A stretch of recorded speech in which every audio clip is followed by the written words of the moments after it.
Vamos lá? Deucalião e Pirra.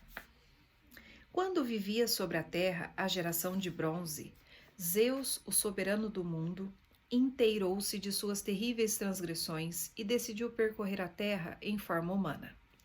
Mas descobriu que a realidade era ainda pior do que faziam supor os rumores que corriam. Num final de tarde, quando já escurecia, ele chegou à nada hospitaleira morada do rei Licaon, da Arcádia, cuja crueldade era famosa. Com gestos milagrosos mostrou que era um deus, e a multidão ajoelhou-se à sua frente. Mas Licaon riu-se desse gesto piedoso. Vamos ver se ele é um mortal ou um deus, disse. E em segredo resolveu que, à meia-noite, quando seu hóspede estivesse dormindo profundamente, ele o mataria. Mas, antes, assassinou um pobre homem, um refém que lhe fora enviado pelo povo de Malosso. Cozeu seus membros em água fervente, ou assou-os ao fogo e serviu-os ao hóspede no jantar. Zeus, que vira tudo, levantou-se da mesa indignado e desferiu o raio da vingança contra a fortaleza do infiel. O rei fugiu para o campo aberto. O primeiro grito de dor que soltou foi um uivo.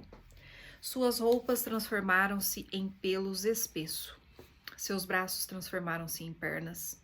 E o rei se viu transformado num lobo sanguinário. Zeus voltou para o Olimpo, aconselhou-se com os deuses e decidiu exterminar a cruel raça dos homens. Já estava pronto para lançar seus raios sobre a terra, mas o receio de que o éter pudesse incendiar-se e o eixo do mundo arder impediu-o de fazê-lo. Depois, de lado a cunha dos trovões, forjava para ele, pelos ciclopes, decidiu mandar dos céus uma enchente sobre a terra para destruir os mortais pela água. Os ventos foram trancafiados na caverna de Éolo. Só o vento sul foi solto. Com as asas escorrendo, ele voou para a terra. Seu rosto assustador estava coberto de atra escuridão. As barbas lhe pesavam por causa das nuvens e os seus cabelos brancos jorravam a enchente. A neblina pairava-lhe sobre a testa e a água lhe corria do peito. O vento sul invadiu os céus, agarrou as nuvens e começou a espremê-las. Os trovões rilombaram, uma enchente precipitou-se do céu. As plantações curvaram-se sobre a tempestade furiosa, frustrando as esperanças dos agricultores e inutilizando o penoso trabalho de um ano inteiro. Também Poseidon, irmão de Zeus, ajudou-o na destruição. Reuniu todos os rios e disse: façam com que as suas ondas rompam todos os limites, derrubem as casas, arrebentem todos os diques. Os rios cumpriram as suas ordens, e o próprio Poseidon fendeu com o seu tridente a superfície da terra, flanqueando o caminho para as enchentes. E assim os rios inundaram as ravinas e os campos, destruindo pomares, templos e casas. Mesmo que algum palácio permanecesse em pé, a água não tardava a cobrir os seus telhados, e as torres mais elevadas desapareciam sob a enchente.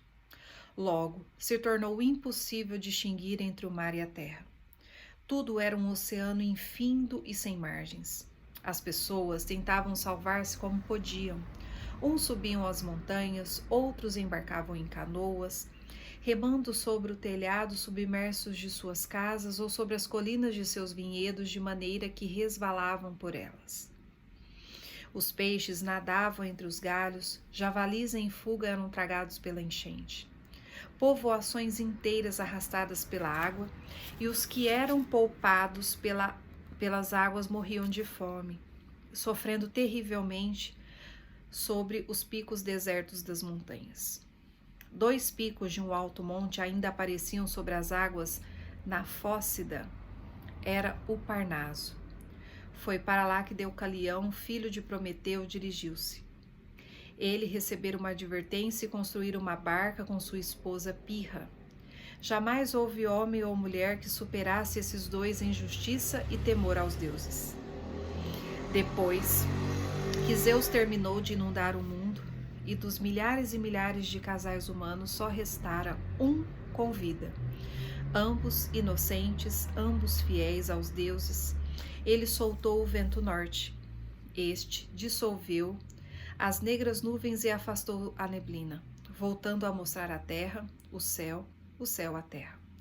Também Poseidon, o príncipe das águas, baixou o seu tridente, acalmando a inundação. O mar voltou a ter margens, os rios tornaram aos seus leitos, florestas ressurgiram das profundezas com as copas das árvores cobertas de lodo. Novamente se viram as montanhas e, por fim, a enchente libertou também as planícies. Deucalião olhou à sua volta.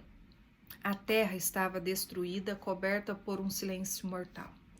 Lágrimas rolaram-lhe pelas faces e ele disse à sua mulher: Amada, esquadrinhando toda a terra em todas as direções e tão longe quanto a minha vista pode alcançar, não vejo viva alma. Nós dois somos os únicos seres humanos sobre a terra. Todos os demais afogaram-se na enchente, mas também não sabemos se permaneceremos vivos. Cada nuvem que vejo me assusta, mesmo que todos os perigos tenham se acabado. Que faremos sozinhos sobre a terra erma? Ah, se meu pai Prometeu me tivesse ensinado a arte de criar seres humanos e de dar vida e alma à escultura de argila. Assim falava ele, o casal desvalido pôs-se a chorar. Então ajoelharam-se diante de um altar semidestruído da deusa Têmis, suplicando: Diga-nos, ó deusa, de que maneira recriaremos a nossa espécie extinta? Ó, ajude a terra submersa a renascer. Deixem meu altar, ecoou a voz da deusa. Cubram a cabeça com um véu. Soltem seus cintos e atirem os ossos de sua mãe atrás das costas. Por muito tempo, os dois ficaram admirados com essas enigmáticas palavras. Pirra foi a primeira a romper o silêncio. Perdoe, ó nobre deusa, se com temor me nego a obedecer-lhe, pois não quero ofender a sombra de minha mãe, espalhando os seus ossos. Mas Deucalião teve uma iluminação súbita e acalmou a esposa com as seguintes palavras: Se não me engana a minha inteligência, as palavras da deusa não contêm nenhuma transgressão. Nossa mãe é a terra, e os seus ossos são as pedras, e são estas, Pirra, que nós devemos jogar por cima das nossas costas.